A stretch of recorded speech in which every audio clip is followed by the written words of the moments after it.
Hi children, today we will try to learn about another great social reformer of the South, Dayananda Saraswati, Maharshi Dayananda Saraswati, 1824 to 1883. So he belonged to the 19th century.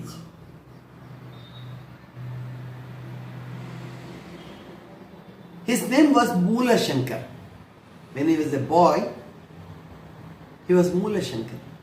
Even as a boy, everyone was finding something different in this boy. His thinking, his behavior, his characters, the various aspects of life in which he took interest, all these, they differed a lot from the normal people. He was born in Tankara, Morbi district of Gujarat. He was born in Gujarat. Then Gujarat was a part of Maharashtra. Maharashtra and Gujarat were one single last state. As he was a boy, a grown-up boy, one day he saw a mouse scurrying over Shiva Linga. In the temple there, the puja was over, prasadam was lying there. They had applied sandal paste on the Shiva Linga. They had garlanded it. Archak has moved, and Moola Shankar was sitting there and just observing the Shiva Linga. As I told you, he had great thoughts. Oh God, you are omniscient. You are there in the Shiva Linga, you are there. Can I see him? He was just waiting to have the darshan of the Almighty, the Shiva Linga. But what happened next? A mouse came running. It scurried and it went all round that area. It danced on the Shiva Linga and then it disappeared after some time. Dayananda Saraswati, now I call him Moola Shankar, he started questioning it. If he is Almighty, how did he permit that mouse to run all over? He said, God cannot just exist in that Shiva Linga, he must be everywhere. If he is existing there, how can he allow the mouse to run over? So he starts opposing idolatry. There is no point in worshipping idols. He started opposing animal sacrifices, non-violence, animal sacrifices. To lead a life, should we kill animals? Should there be so much of killing and suffering, violence, to see that we get our food? He denounced caste system. All humanity is one. We are one family. See, we are not speaking of this today.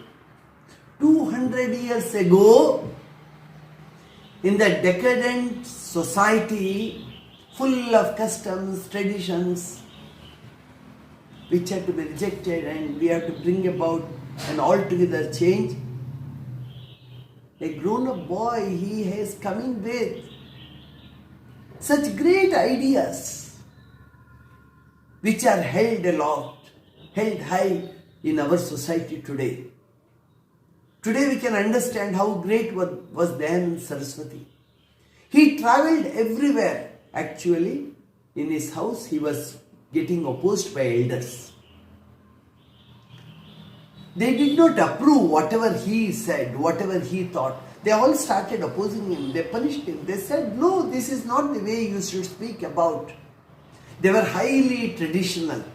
He used to argue with the elders. And later, he leaves the house and runs away. For 20 years, he was not found. He started wandering all over the country. Wherever he went, He learnt lot of things. He used to watch and learn, observe and learn. He started opposing superstitions. Indian society was full of superstitions then because science had not developed. We accepted everything as they were. We never questioned. He started opposing superstitions. All the unnecessary rituals that the people observed, especially the high-born people, high-caste people, whatever rituals they practiced, he started opposing them. He told on the face that this is not acceptable. He was very tough. And then he decides to start a society of his own, of people who accept him, who are his followers.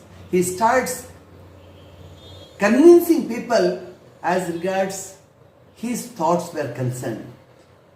His prime object had been to start Arya Samaj. What a beautiful word. Arya. Arya means what is good. Arya. Aryans. People who can think wisely. People who are great. People who turn to be the guiding light for the world. Arya Samaj. People who can enlighten the world. Bring them together, form a society. So he started Arya Samaj with an object of doing good to the world. He wanted to dispel ignorance and accept knowledge. Society was full of ignorance. That was because of lack of science, lack of scientific thinking. We cannot look down upon those people. The science had not grown to that extent. Dispel avidya and accept vidya, promote vidya. Vidya has to be promoted. When you promote vidya, automatically the society improves. Society goes from darkness to light. Tamaso ma jyotirgamaya. You move towards light. Dayananda Saraswati gave that call, clarion call. Dispel darkness. Move towards light. See, what a great man. You do not see anywhere anything what you can call avidya in the thoughts of Dayananda Saraswati. A great Purusha to whom India had given birth. He said God is formless. You may worship in different forms. He may be Krishna, he may be Shiva, or he may be Christ, he may be Paigambar. You worship him in different forms. But ultimately, God is formless. He is merciful. He is just. He is omniscient. He is everywhere. He is all powerful. He is the master of all. He gave a call to the people to get back to the Vedas. He had read all the Vedas. He had read the Vedas very well. He had been a disciple with many gurus. He learned things from them. He wanted to go deep into the subject, and he said, Vedas are something very powerful. Vedas do not have avidya. Vedas have only vidya. They have light. So, fall back on the Vedas. We have everything here in India. You study Vedas and practice what you read in them. You oppose child marriage. You are not doing the right thing. In Maharashtra, Gujarat and this western part of India too, child marriage was prevalent there. And I also told child marriage always enabled these aged people to marry the girls in poverty-stricken houses. They want to somehow dispel the girl, send the girl out, because they used to think that she is a thorn. She is a thorn. Somehow you have to dispel. So aged people used to marry them. What a sort of things then? He wanted to promote widow marriage. Lots of men, they used to die in battles, or they used to die of epidemic diseases, they used to die of malnutrition. So widows, these young widows, he started arranging for their marriages. Arya Samaj became a stage, a very powerful medium through which people were able to get their daughters who had turned into widows get remarried. There was opposition. Opposition was there. It was not getting easily accepted by the society as it is now. Today people clap and say, well done. It was not the case then. Women education. You educate the women. Women have to go to schools. Give them formal education. Just as men are trained, you train up women too. The society will have an absolute change then, he said. Lots of people had left Hinduism and they had gone to other religions. Especially these missionaries from Europe, they had started converting people into their religion.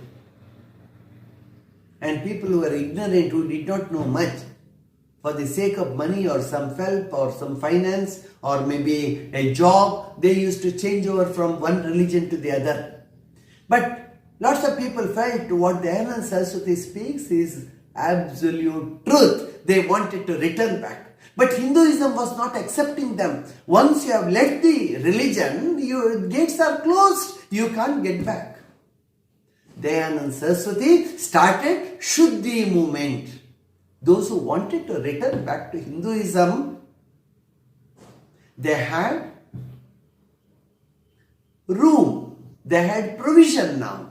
The Shuddhi movement, it's a simple procedure, a ritual he had to bring Hindus back into their religion.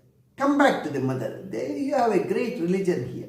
Hinduism was not a religion, so as to say. It is a baby thing. It's a baby thing. It's not constrained to any one Purusha or some founder or some great saint. No.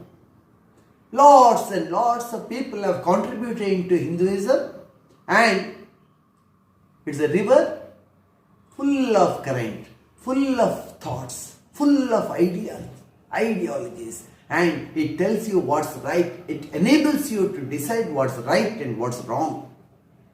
So Shuddhi movement, through this he started converting people back into Hinduism. Later, a sorry state of affairs, he went to Ajmer. He used to travel a lot. He went to Ajmer, and there in the royal palace, he made certain observations about the dancer. I won't go into the story. And that dancer was removed from the service by the king. The dancer got angry. She powdered glass and got it mixed in Maharshi's milk. The milk that he had to consume had the glass powder. Maharshi, without doubting anyone, without having any mistrust for anyone, he drank the milk and he died out of excruciating pain. Not even poison. There were glass pieces which had gone into the system and they started tearing the muscles of his stomach. He died of that excruciating pain. That was in 1883. Many freedom fighters in India have drawn lot of inspiration from Dayananda Saraswati. Mahatma Gandhi writes long articles. He is a great admirer of Dayananda Saraswati. Today, lots of scientists, engineers, doctors, lawyers, politicians, philosophers, sociologists, they are all admirers of Dayananda Saraswati. The books that he has written, volumes he has written, you make it a point to read when you have time. It's all light. It's all Jyoti. It's all the power we need So many freedom fighters had their education in schools run by Dayananda Saraswati, who opened number of schools in different places. And even people who were social workers, they started opening where they started dispensing education on the lines of what Dayananda Saraswati had told. A great man, a great saint. And then Saraswati is a person to be reckoned with. Thank you.